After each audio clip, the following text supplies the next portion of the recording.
With present-day technology, the ability to communicate is at our fingertips. Within a matter of seconds or even fractions of a second, we can pick up a phone and call anyone, anywhere, at any time. We primarily make calls to our family and friends, inquiring about their well-being.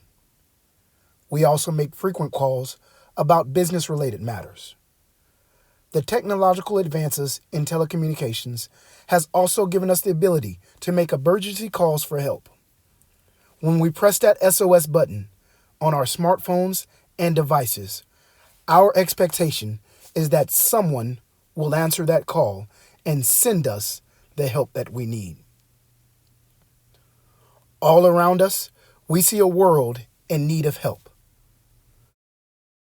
Not too long ago, a call for help rang out. From the west coast of Africa, a call for help arose from the Liberian Christian Assembly, located in the capital city, Monrovia, Liberia. You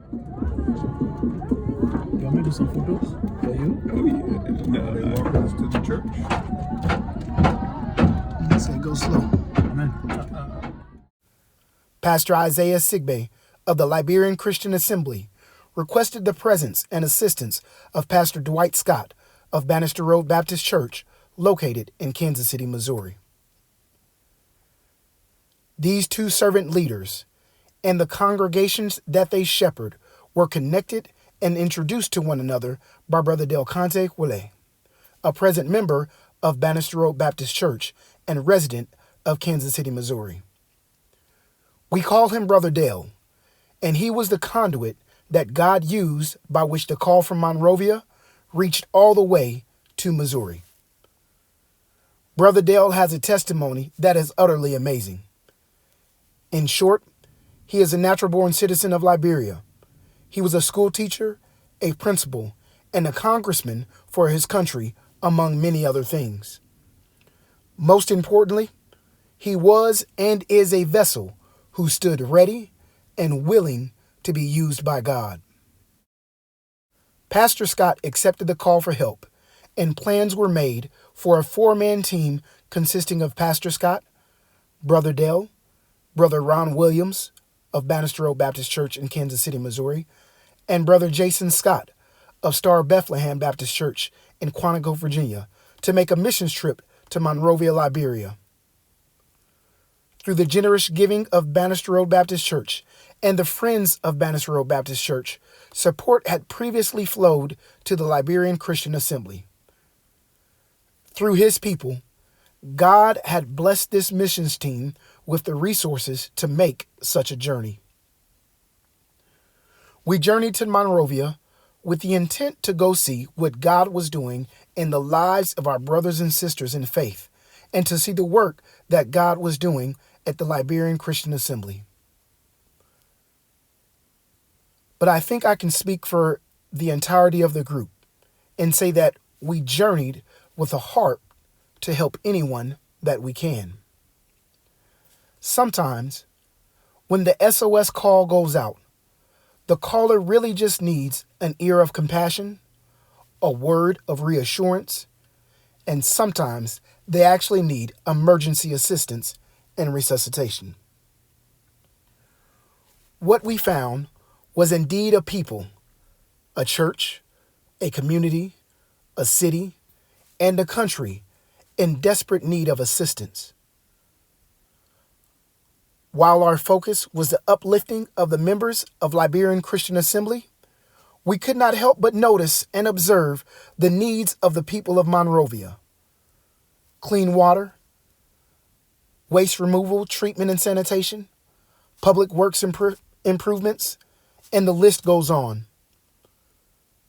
But in the midst of this, we saw a body of believers at Liberian Christian Assembly who worshiped and praised God as if they had no needs at all.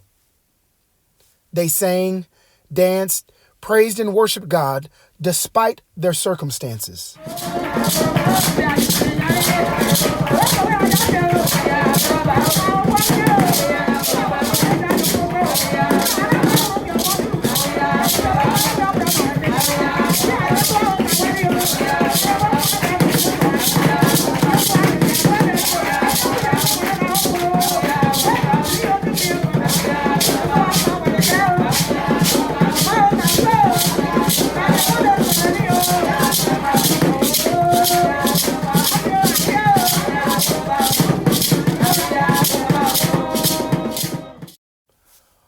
Most had traveled by taxi or walked several miles just to attend the training sessions that were planned. Some had rode on the backs of mopeds for as many as 4 days just to attend. Still, we observed no outward complaints. The need for help was evident. The SOS could not be overlooked, not even by a casual observer. But even when the call for help goes unnoticed by man, it never goes unnoticed or unattended by God. We are all God's people, and as such, we should always stand ready and willing to answer the call for help. We bring to you a report that by the grace of God, a call went out and that call was answered, but there is still work to be done. My questions for you today: what about you? Have you diligently cared for that which God has blessed you with? Have you set yourself up to be an answer to someone's pleas for help? If you have a willing heart but did not possess the means to go, have you prayed for someone else, somewhere else in the world today? I'd ask now that every hearer of this video decide right now that they, through the grace of God, are going to be a witness for Him and live for Jesus.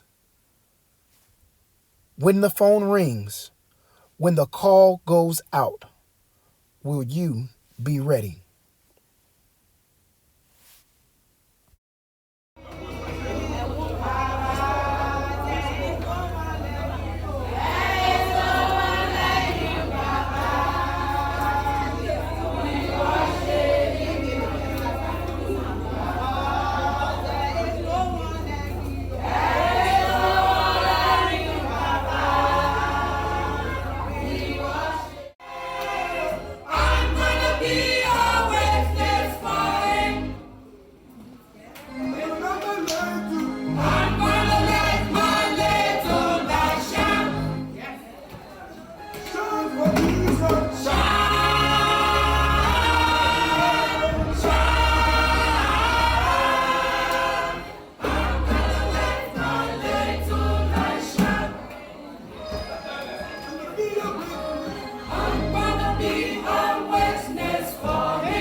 He